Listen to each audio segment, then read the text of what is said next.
Well, starting school is a huge milestone in every child's development. Choosing the right school can seem a bit overwhelming. So you've got Managing Director and Teen Coach expert Nomveliso Mbanga, who joins us to give us some tips to parents, especially taking their children to school this year. Thanks a lot for joining us this evening. I was actually saying to you off air, where were you when I needed you when I was in grade 8? Because you're an actual teen life coach. Yes. And let's talk a little bit about I mean, it's a very huge transition for especially a 13-year-old or a 12-year-old that's going to be going into grade 8, which will be turning 14 this year.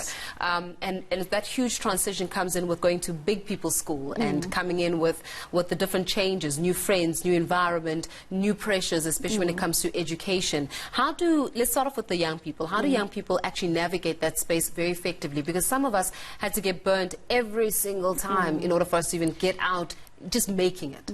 The biggest challenge that teens usually have when they get into high school is that when they were in grade 7, they were well known in the primary school setup. They had friends, they knew their teachers, they were allowed to sleep in class or play around a lot in class, and their workload was quite minimum as well. But when they move to high school in grade 8, they have to be almost grown up in terms of how they present themselves, knowing where to go for classes, knowing what to ask in terms of the school itself, the environment, and where to go for extramural activities. And in most cases, when kids get to that environment, they don't even know where to start.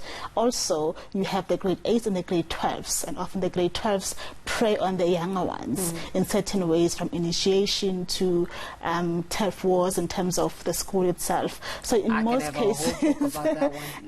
cases, they're ill-prepared for high school emotionally, and then when they get there, that's when life becomes real for them. How did you start emotionally preparing a young person who especially will be going to school for the first time? I mean, what kind of honest conversations? Because a lot of us had to go in there and literally you get what you see and you just take it and you bite the bullet and then you just go with it. So how do you start then as a parent emotionally preparing your child to go into high school? The most thing that parents can do is to be available emotionally to support the kids every day.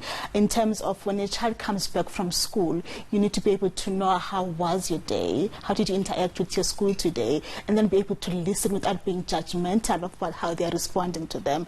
In most cases, it's difficult for them to prepare per se, because things happen on a day-to-day basis. What's important is for parents to be available every day to talk to them without shouting and screaming and instructing and threatening in terms of academics and passing, but for them to be open to listen. How was your day? How are your teachers? And how do they take on the extra load of work? Because now in grade 7, there's a certain amount of work, but in grade 8, it literally goes from 0 to 100 real quick, and they get a reality check very, very quickly. So the most thing would be for them to create a structure in terms of how manage your time when you get home from school. Create a structure, a timetable that is home-based besides the one for the school, and then also a space for them to have their own space to study, because it's different from when they were in high school, and then also for them to get support in terms of tutorials, extra classes, and everything that they would need in terms of navigating the academics, but also for kids to know the difference between primary school and high school is the workload, it's the school culture, it's the teachers, it's the language, it's the environment, and everything else around that, and that can only be understood on a day-to-day basis. And then for them kids to be able to know, if I have a problem, I can go talk to my parents about it. Another thing that comes in with the reality check of high school, and is there a way of even avoiding this, is that kids are mean. You know, and because kids are mean, then there's a lot of bullying, there's a lot of name calling, there's a lot of you did this, and because you're a child, even the smallest thing becomes magnified, and you literally think it's the end of your world and your life ends right here, when it could have been a problem that could have been solved very easily. So is there even a way of avoiding a child being bullied or your child being a victim of bullies, especially during high school? There's no way to avoid it, but what centers the child is family setup. So if at home a child has a comfortable space to talk about their issues, if a child is validated at home, if they know, my mom thinks I'm smart, thinks I'm beautiful, thinks I'm gorgeous, if my parents validate me verbally and hug me and touch me before I leave for school, then it goes a long way. When you get to school, if someone says you're mean or you're ugly, but you think, wait, but my mom said I'm beautiful, so why should I listen to you? So if that is done at home first, it centers the child when they get to school.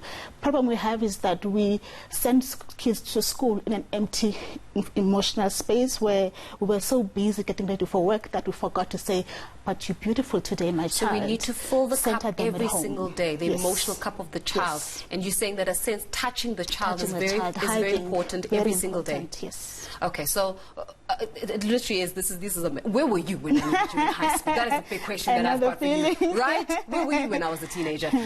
And now that for a lot of the matriculants as well that are going to be getting their results, some will be disappointed, others will be happy, and that is also a very tricky space that we get into every single year.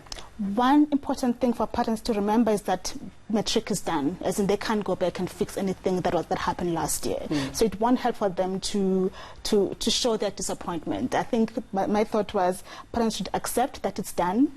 If they accept first, it becomes easier, because you can say to a child, I support you, but if you still feel beat up or the failing and everything 100%. Else, they will feel it and then they will react to it. So the first thing is to accept what is done. They cannot be changed. And also, I prefer parents to talk to the kids before the results come out, for them to know whatever happens, we're going to be okay.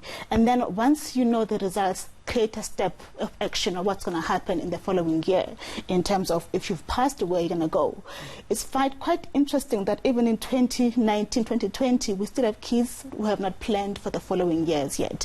So the first thing in the first week after the results is to plan your action, what's going to happen next. If a child has failed, two things could happen. You could repeat the class, which speaks to the teenager though, because sometimes they don't want to go back to the previous schools because peers and friends have left school already and they don't want to look back because they have failed.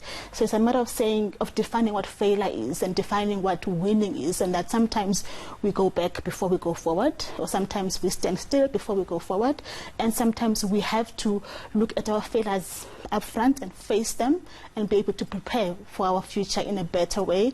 And what teens tend to do is to want to hide and run away, which doesn't help them in any way, because then what means is that they're going to either sit at home or look for a job. They love looking for a job. They don't know how hard it is in the world out there.